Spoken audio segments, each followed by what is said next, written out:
वरदहस्ताभ्यां चूडालङ्कृतशशिकलाभ्यां निजतपफलाभ्यां भक्तेषु प्रकटितफलाभ्यां भवतु मे शिवाभ्यामस्तोकत्रिभुवन शिवाभ्यां हृदि पुनर्भवाभ्यामानन्दपुरधनुर्भवाभ्यां न तिर्यं नमस्ते नमस्ते महादेव शम्भो नमस्ते नमस्ते नमस्ते दयापूर्ण सिन्धो नमस्ते नमस्ते नमस्ते प्रसन्नात्मबन्धो नमस्ते नमस्ते नमस्ते नमस्ते महेशा सस्वच्छ्री गिरिमूर्धनि त्रिजगतां रक्षाकृतिं लक्षितां साक्षादक्षत सत्कटाक्ष सरणि श्रीमत्सुधावर्षिणी सोमार्दाङ्कितमस्तकां प्रणमतां निस्सीम सम्पत्प्रदां सुश्लोकां हिमगिरीन्द्रस्मितमुखीं पार्वती प्रियां त्वां नमः भोगवती श्रितायाः ब्रह्मेश विष्णुगिरिचुम्बित कृष्णवेण्याः सोपानमार्गमधिरुह्य भजन्ति भक्ताः कैलासनाथ दयते तव सुप्रभातम् दक्षयज्ञ विध्वंसक श्रीगिरिजापदे भोला शंकर गौरी प्रिय निज भक्त सुलभ व्याघ्र चर्माधरा नीलकंठ भस्माधरा कैलासनाथ दयते तव सुप्रभातम्।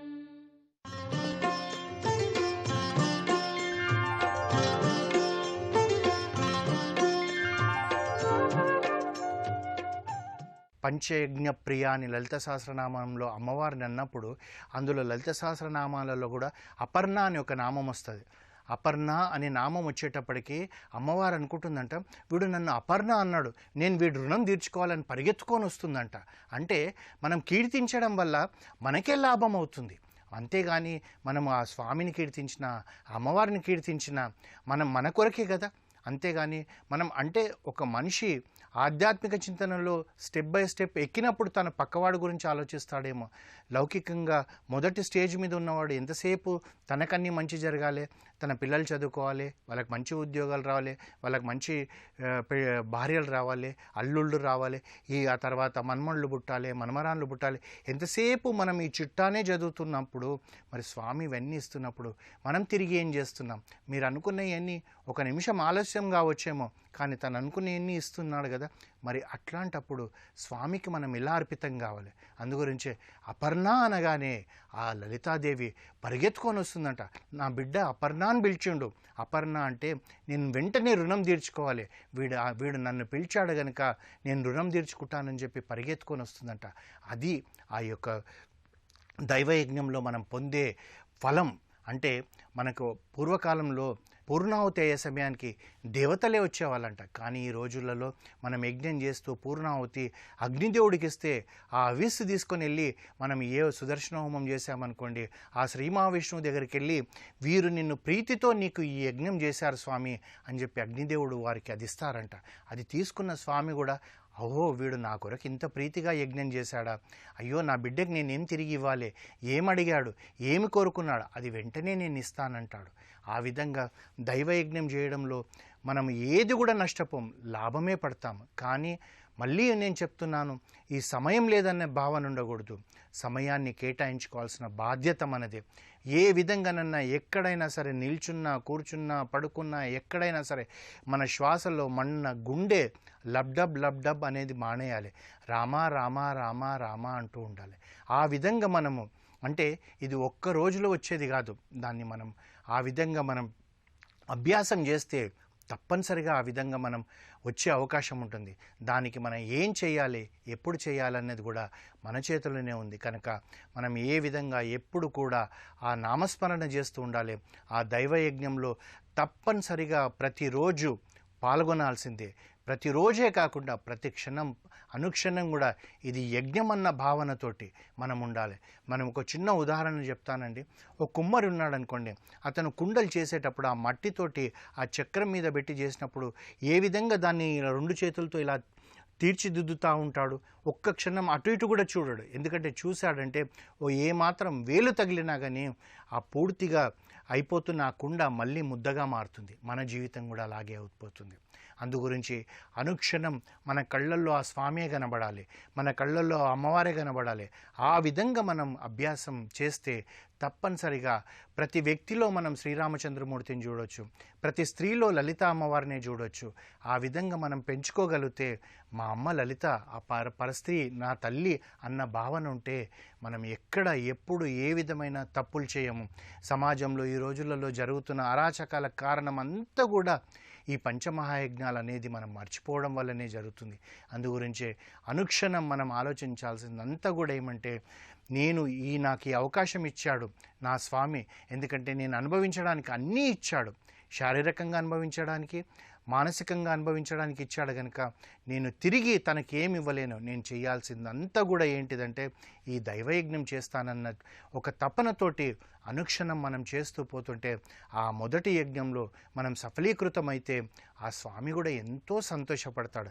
నా బిడ్డ ఎంత మంచిగా నేర్చుకున్నాడు, పంచమహాయజ్ఞాలలో ఈ దైవయజ్ఞం నేర్చుకున్నాడు, వీడు ముందు ముందు ఇంకా వీడికి కావాల్సిన అన్ని మంచి ఆలోచనలు, మంచి పనులు చేసేటట్టుగా నేను అవకాశం ఇస్తానంటాడు. మళ్ళీ మళ్ళీ మనం అనుకోవడానికి ఈ దైవయజ్ఞం నేర్చుకోవడం వల్ల, చేయడం వల్ల ఏమొస్తుందంటే మనలో మార్పు వస్తుంది. మనం ఇంతకుముందు అనుకున్నట్టుగా ఆ గొంగళి పురుగు నుంచి సీతాకోక చిలుక అయినట్టుగా అవుతాం మనం. అంటే మనం కనబడడానికి మానవ రూపంలో ఉన్నామేమో, మన లోపల ఎన్ని రకాలమైన రాక్షస గుణాలు ఉన్నాయి మనం సమాజంలో చూస్తున్నాం. ఏది లేకపోయినా అని కనీసం మనిషిలో ఎదుటి వాళ్ళని చూస్తే ఓర్వలేని గుణం ఉంది. మరి ఈ గుణం పోవాలంటే ఆ స్వామి పాదాల దగ్గరికే మనం వెళ్ళాలి. అప్పుడే మనము ఆ స్వామి కూడా అనుకుంటాడు మనిషికి కావలసిన గుణాలన్నీ వీళ్ళ లోపల ఉన్నాయని. అందుగురించే కదా మానవ రూపం ఎత్తి ఆ రామచంద్రమూర్తి మనకేం చేయించాడు. ఒక శత్రువే తనని అన్నాడు, రామో విగ్రహాన్ ధర్మాన్ని. అంటే అతను ఏం చెప్తున్నాడు రావణాసురుడికి, రావణ నువ్వు మాట్లాడేదన్నీ తప్పు రాముడు గురించి. అసలు రాముడు అంటే ఏమనుకుంటున్నావో తెలుసా, ధర్మం అనే ఒక రూపం ఉంటే అదే రాముడు, ధర్మానికి ఇంకొక రూపం లేదు, ధర్మం అంటేనే రాముడు అని చెప్పాడు. ఆ విధంగా మనం కూడా ఆ పరమాత్ముడు మనల్ని మెచ్చుకునేటట్టుగా జరగాలంటే ఇవన్నీ మనం దైవయజ్ఞంలో నుంచే మనం నేర్చుకోగలుగుతాం.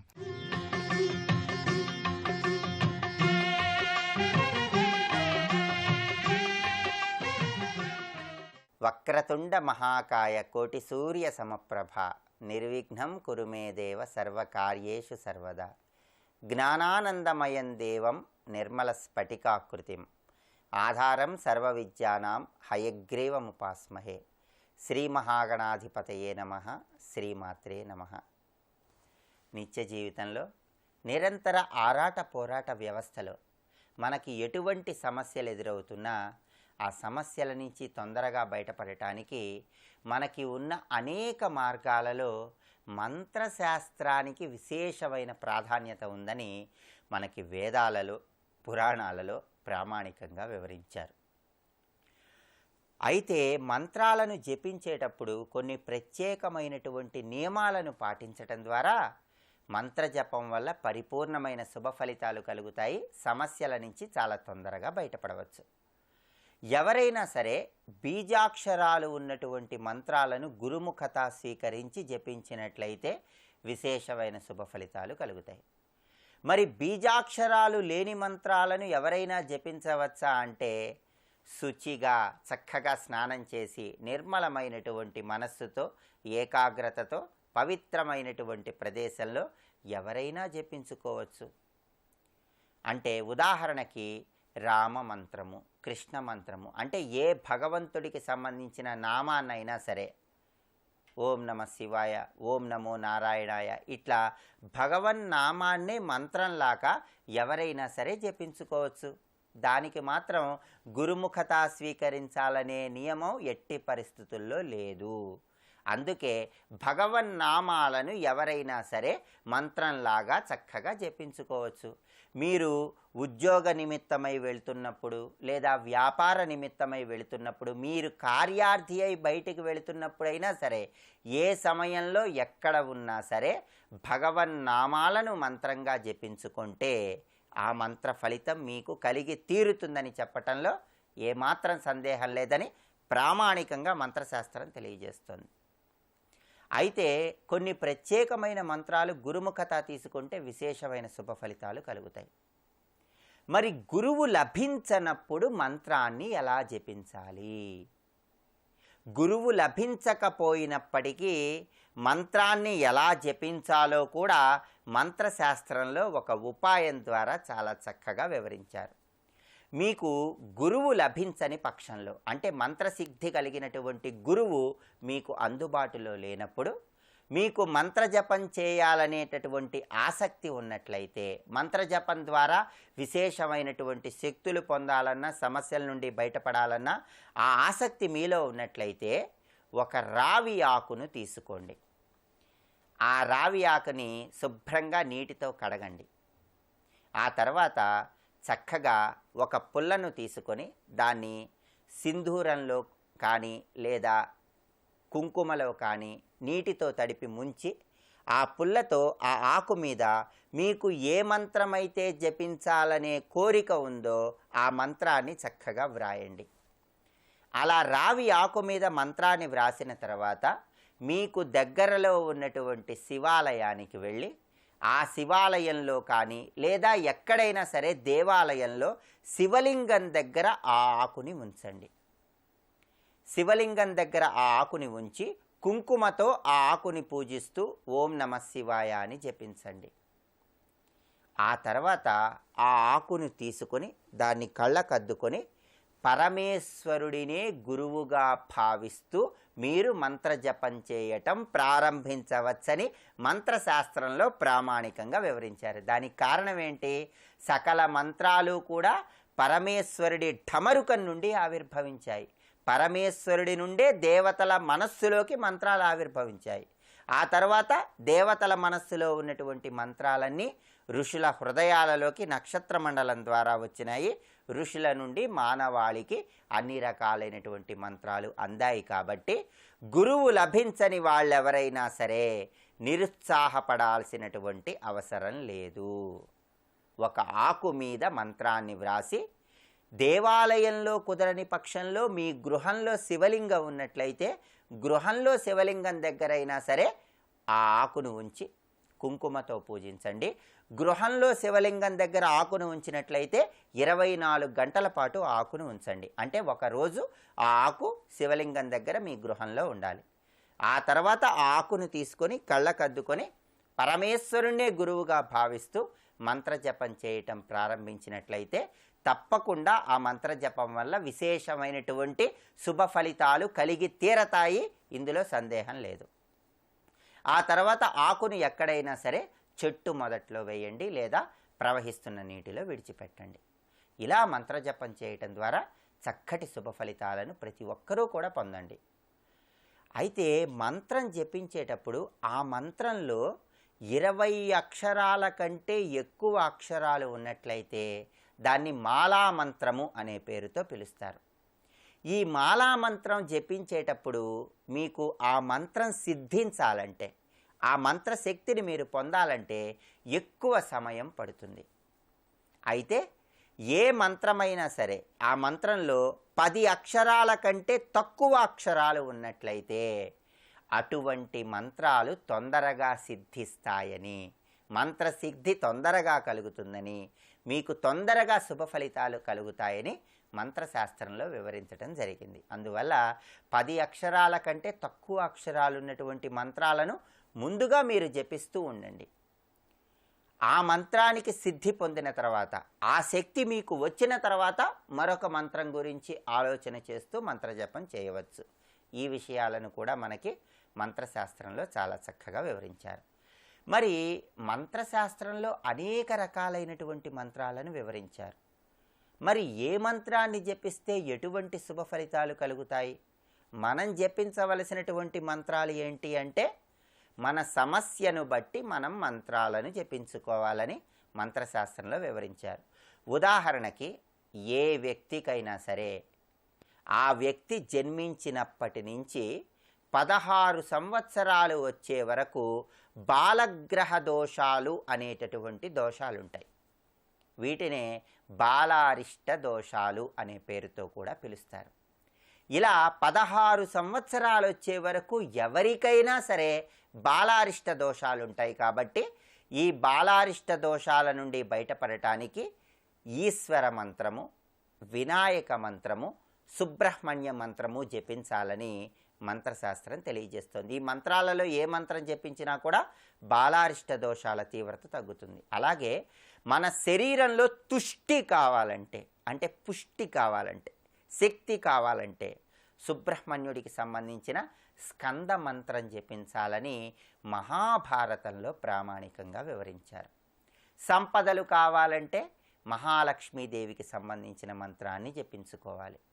అలాగే రుణ బాధల నుండి బయటపడాలంటే లక్ష్మీ నరసింహస్వామి వారికి కానీ సుబ్రహ్మణ్యేశ్వర స్వామి వారికి కానీ పూజ చేస్తూ ఆ మంత్రాలను జపించుకోవాలి. సంతానం లేని వాళ్ళు ఎవరైనా సరే షష్ఠీదేవి మంత్రాన్ని జపించుకుంటే సంతాన ప్రాప్తి ఏర్పడుతుంది. దాంపత్యంలో అనుకూలత కలగాలంటే రాధా మంత్రాన్ని జపించుకోవాలి. ఇలా అనేక రకాలు మన సమస్యను బట్టి ఆ సమస్యను తగ్గింపజేసుకోవటానికి ప్రత్యేకమైనటువంటి మంత్రాలను మంత్రశాస్త్రంలో వివరించారు. కాబట్టి ఆ మంత్రాలను జపించుకుంటే విశేషమైనటువంటి శుభయోగం కలుగుతుంది. అన్ని సమస్యల నుంచి చాలా సులభంగా బయటపడవచ్చు. ప్రత్యేకమైనటువంటి మంత్రాలను జపించుకోవటం ద్వారా ఏ విధంగా సమస్యల నుండి బయటపడవచ్చు, అన్ని మంత్రాలకు మూలమంత్రమైనటువంటి ఓంకార మంత్రం విశిష్టత ఏంటో తర్వాతి భాగంలో తెలుసుకుందాం. సర్వం శ్రీ ఉమామహేశ్వర స్వామి వారి చరణారవిందార్పణమస్తు. సర్వే జనాః సుఖినో భవంతు. స్వస్తి.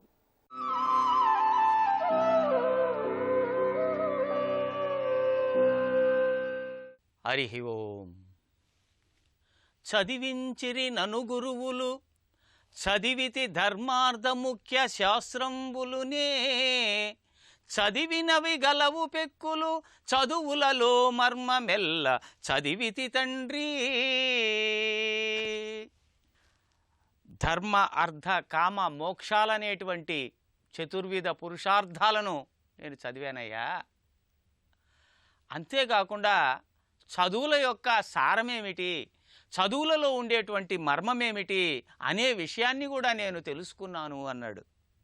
గురువు అర్థం చెప్పాడు, అంతరార్థాన్ని శిష్యుడు గ్రహించాడు. ఇది తెలివైన శిష్యుడు చేసేటువంటి పని. ఇక్కడ గురువులకు అంతరార్థం తెలియదని కాదు, తెలుసు. ఆ దుర్మార్గుడైనటువంటి ఆ హిరణ్యకశిపుడికి భయపడి పాపం వాళ్ళు చెప్పలే. కానీ ఇక్కడ శిష్యుడు కూడా గురువులు నాకు చెప్పలేదు అని అనలేదు, నేను తెలుసుకున్నాను అన్నాడు. చూచారా ఎంత తెలివిగా చెప్పాడో. ఇది ఆదర్శ విద్యార్థి యొక్క లక్షణం. చదువులలో మర్మమెల్ల చదివితి తండ్రి అని అన్నాడు. ఇలా ఉండాలి శిష్యుడంటే. కొందరు శిష్యులు ఉంటారు. ఒక ఆయన ఆధ్యాత్మికవేత్త ఉపన్యాసాలు చెప్పడానికి ఆ చుట్టుపక్కల ఉండే పల్లెలకి పోయేవాడు. పోతూ పోతూ శిష్యుణ్ణి వెంట పెట్టుకొని పోయాడు. ఒక ఎద్దుబండి, ఆ రోజుల్లో అవే కదండి. పోతూ ఉన్నాడు. గురువు గారికి నిద్ర వస్తూ ఉంది. రే అబ్బాయి, నాకు నిద్ర వస్తుంది, నువ్వు కనిపెట్టుకొని ఉండు, మేలుకొని ఉండు, బండిలోంచి ఏమన్నా పడిపోతే తీసివేయిరా అబ్బాయి అన్నాడు. అలాగే గురువుగారు, మీ మాట నేను ఎప్పుడు కాదన్నాను. బండి పోతూ ఉన్నది. కొంత దూరం పోయిన తర్వాత ఆ బండిని లాగేటువంటి ఎద్దు పేడ వేసింది. చూచాడు శిష్యుడు, ఒరే కింద పడిందే పేడ అని. వెంటనే ఆ పేడను తీసుకొచ్చి గురువుగారి పక్కన దబా అని వేశాడు. దాంతో గురువుగారికి మెలకు వచ్చింది. ఏమిట్రా అబ్బాయి, ఈ అశుద్ధాన్ని పక్కన వేశావు, ఏమిట్రా ఇలా చేశావు అన్నాడు. గురువుగారు, బండిలోంచి ఏది పడ్డా బండిలో వేయమన్నారు, అందుకని వేశాను అన్నట్ట. ఒరే అది కాదురా అబ్బాయి, బండిలో ఉండే వస్తువులరా, భగవద్గీత పుస్తకం, ఈ కమండలం, ఈ రుద్రాక్షమాల, ఇవన్నీ కూడా ఇక్కడ ఉండేటువంటి సరంజామారా అన్నాడు. అట్లే గురువుగారు, మీరేమనుకోకుండా ఏమేం వస్తువులు ఉన్నాయో నాకు లిస్టు చెప్తే నేను రాసుకుంటానన్నాడు. సరే రాసుకోరా అన్నాడు. అన్నీ రాసుకున్నాడు. దండకమండలాలు అన్నీ రాసుకున్నాడు. సరే గురువుగారు, ఇంక నేను జాగ్రత్తగా ఉంటానన్నాడు. బండి పోతూ ఉన్నది. ఒక నది దాటవలసి వచ్చింది. ఆ నదిలో నీరు వేగంగా ప్రవహిస్తూ ఉన్నది. ఆ నది ధాటికి బండి కుదుపులకు లోనై బండిలో ఉన్న గురువుగారు కాస్త నదిలో పడిపోయారు. శిష్యుడు చూస్తూ ఉన్నాడు. గురువుగారు పడిపోయారు, మరి లిస్టులో ఉన్నాడా? ఆ భగవద్గీత పుస్తకము, రుద్రాక్షమాల, దండకమండలాలు, ఓ గురువుగారు లేరే, రే అబ్బాయి అంటూ ఎట్నో గురువుగారు పాపం ఈదుకుంటూ లేచి వచ్చాడు. ఏమిట్రా ఇది అన్నాడు. కాబట్టి గురువు ఒక మాట చెప్తే శిష్యుడు దాన్ని వివేకంతో గమనించాలి. గురువు యొక్క ఆంతర్యాన్ని గమనించి నడుచుకోవాలి. అప్పుడు గురు శిష్య సంబంధం బాగా ఉంటుంది. యదా రాజా తదా ప్రజ, యదా గురు తదా శిష్య అనే ఒక సామెత ఉన్నది. రాజు ఎలా ఉంటే ప్రజలు కూడా అలానే ఉంటారు, గురువు ఎలా ఉంటే శిష్యుడు కూడా అలానే ఉంటాడు. కానీ ఈ రోజుల్లో గురు శిష్య సంబంధాలు చాలా ఫాస్ట్గా ఉన్నాయి. ఇద్దరు కూడా తరగతి గదిలో ఇద్దరి యొక్క లక్ష్యం ఒకటే, విద్యను ఆర్జించాలని శిష్యుడు, విద్యను బోధించాలని గురువు, ఇద్దరు కూడా తరగతి గదికి వస్తారు. ఆ విధంగా విద్యార్జన ఒక స్నేహపూర్వక వాతావరణం, ఒక ప్రేమపూర్వక వాతావరణంలో జరగాలి. తల్లి, తండ్రి, గురువు, దైవం. తల్లి తండ్రి తర్వాత గురువుకే స్థానం ఇవ్వబడ్డది, తరువాత దైవం. చూచారా, ఏమీ తెలియని వయసులో గురువు బోధించేదే వాడికి గట్టిగా పట్టుపడుతుంది. భూమి గుండ్రంగా ఉంది, లేదు గురువుగారు కాస్త భూమి బల్లపరుపుగా ఉందని చెప్పాడు అనుకోండి, అదే నమ్ముతాడు వాడు. ఇక ఎవరు చెప్పినా వినడు. ఇంటి దగ్గర ఎవరు చెప్పినా కూడా మా గురువుగారు భూమి బల్లపరుపుగానే ఉందని వాదిస్తాడు. చూచారా, మనసుకి పట్టుకుంటుంది. అక్కడ ఆయన బోధించేటువంటి విధానం, ఆ ప్రేమ, ఆ అభిమానము, ఆ ఆప్యాయత పిల్లవాడిని కట్టిపడేస్తుంది. అందుకనే అన్నారు, గురు బ్రహ్మ గురుర్విష్ణు గురుదేవో మహేశ్వర గురు సాక్షాత్ పరబ్రహ్మ తస్మై శ్రీ గురవే నమః. Guru is Brahma, guru is Vishnu, guru is Maheshwara. సృష్టి స్థితి లయకారులు అయినటువంటి బ్రహ్మ, విష్ణు, శివులను గురువుతో పోల్చారు. ఎంతటి ఉన్నత స్థానం ఇవ్వబడ్డదో చూడండి. ఎందుకంటే ఇక్కడ శిష్యుడి యొక్క భవిష్యత్తే గురువు యొక్క లక్ష్యం, ఇక వేరే లక్ష్యాలు ఏమి ఉండవు. ఆ శిష్యుడండి ద్రోణాచార్యుడు అర్జునుణ్ణి తన కుమారుడి అశ్వత్థామకు కూడా తెలియనటువంటి విద్యలన్నీ కూడా బోధించాడు. ఎందుకంటే శిష్యుని మీద వాత్సల్యం అటువంటిది, ఆ ప్రేమ అటువంటిది. అర్జునుడికి కూడా ఆ విధమైనటువంటి ప్రేమే ఉన్నది ద్రోణాచార్యుడు. ఈ విధంగా గురు శిష్యుల యొక్క సంబంధం అనాదిగా వస్తూ ఉన్నటువంటిది, ఇది మార్చలేనటువంటిది. ఒక వ్యక్తికి ఎంతోమంది పరిచయం అవుతారు, ఎంతోమంది లక్షాధికారులు, ఎంతోమంది కోటీశ్వరులు, ఎంతో పలుకుబడి కలిగినటువంటి వాళ్ళు, ఉద్యోగం ఇచ్చిన వాళ్ళు, వ్యాపారాలు పెట్టించిన వాళ్ళు, అంతా ఉన్నా కూడా ఎప్పుడో ప్రాథమిక పాఠశాలలో ఆలు నేర్పించినటువంటి గురువు కనిపిస్తే నిలబడుతాడు. పోయేటువంటి కారు కూడా ఆపివేస్తాడు. నమస్కారం గురువుగారు, బాగున్నారా, నేను గుర్తున్నానా? గురువు మర్చిపోతాడు. ఎందుకంటే చిన్న పిల్లవాడుగా చూచాడు, ఇప్పుడు పెద్దవాడైపోయాడు, గడ్డాము మీసాలన్నీ వచ్చేసి ఉన్నాయి. గురువుకు తెలియదు, కానీ గురువుని విద్యార్థి గమనిస్తాడు. గురువులో పెద్ద మార్పు లేదు. బాగున్నారా గురువుగారు, నేను గుర్తున్నానా? నా పేరు సుబ్బారావు, మీ దగ్గర చదువుకున్నానండి, మీరు ఎంతో ప్రేమతో నాకు పాఠాలు బోధించేవాళ్ళు. ఎలా ఉన్నావు నాయనా, బాగున్నావా, ఏం చేస్తున్నావు? ఏదో వ్యాపారం చేస్తున్నాను, లేదా ఉద్యోగం చేస్తున్నాను అని ఏదో చెప్తాడు. చూచారా, ఈ ఆప్యాయత, ఈ అనుబంధం ఎన్ని కోట్లు ఇస్తే వస్తుందండి, ఎన్ని కోట్లు వెచ్చిస్తే తెచ్చుకుంటాం. పెద్ద పెద్ద పదవుల్లో ఉన్న వాళ్ళకు కూడా ఆ పదవులు ఉన్నంత వరకే, ఆ పదవి పోతే ఎవ్వరు కూడా అనుకోరండి. కానీ ఒక్క ఉపాధ్యాయుడికి లభించేటువంటి గౌరవం ఈ ప్రపంచంలో ఎవ్వరికి కూడా లభించదు. ఇది నా అనుభవం. అటువంటి అనుబంధం, పవిత్రమైనటువంటి బంధం గురు శిష్యుల బంధం అని తెలుసుకోవాలి. అదే చెప్తున్నాడు, ఈ బంధం ఆత్మ పరమాత్మల సంబంధం. జీవాత్మ పరమాత్మల సంబంధం అని వేమన్న గారు ఈ శ్లోకంలో ఎంత చక్కగా చెప్పారు చూడండి. గురుడనగా పరమాత్మ, పరగంగా శిష్యుడనగా పటుజీవుడగున్, గురు శిష్య జీవ సంపద గురుతరముగా కూర్చునతొడే గురువగువేమా, గురుతరముగా కూర్చునతడే గురువగువేమా. కాబట్టి ఆయన పేరే గురువు. తన బాధ్యతను గుర్తించేవాడు. ఆ విధంగా తను గుర్తించిన వాడే నిజమైనటువంటి గురువు అవుతాడు. కాబట్టి ఆ విధమైనటువంటి గురువు ఉంటేనే సమాజం కూడా బాగుపడుతుందనేటువంటి సత్యాన్ని ఉద్బోధించారు ఈ పద్యం ద్వారా వేమన్న గారు. ఓం నమో వేమనార్యాయ నమో నమః.